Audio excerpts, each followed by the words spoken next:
కేసీఆర్ హెచ్చరికల్ని కవిత పట్టించుకోలేదా? మద్యం కేసులో అరెస్టుతో ఆమెపై లిక్కర్ క్వీన్ గా ముద్రపడిందా? లిక్కర్ మరకలతోనే పార్టీలో బిగ్ సీటుకు ఎసరు పెట్టిందా? లేదా కేసీఆర్ నో చెప్పడంతో నోరు పెంచిందా? కారు నుంచి కవితను గెంటివేయడంతో కొత్త కుంపటి పెట్టేందుకు సిద్ధమైందా?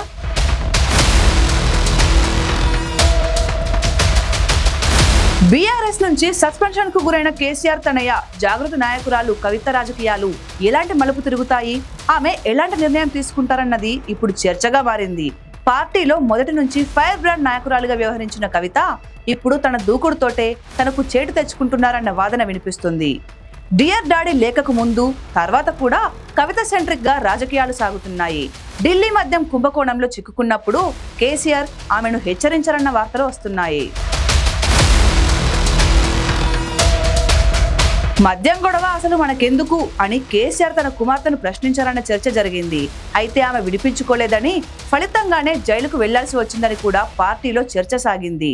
ఆ తర్వాత బెయిల్ దక్కించుకోవడంతో పాటు బయటకు రావడం వెనుక కూడా కేసీఆర్ ఉన్నారు. ఇది నిర్వివాదాంశం. అయితే పార్టీలో తనకు ప్రాధాన్యం లేకుండా పోయిందన్నది కవిత ఆవేదన.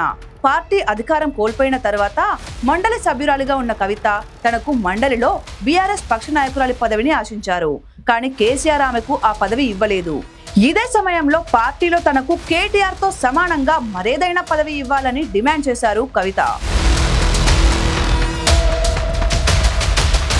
ఇలా ఆది నుంచి కూడా తనకు గుర్తింపు, ప్రాధాన్యం కోసం కవిత వెంపర్లాడారనేది వాస్తవం.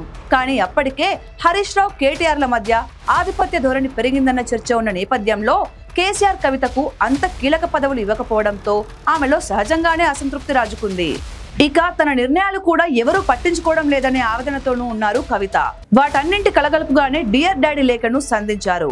తర్వాతైనా తనకు ప్రాధాన్యం పెరుగుతుందని అనుకున్నారు. కానీ కేసీఆర్ ఈ విషయాలను చాలా లైట్ తీసుకున్నారు.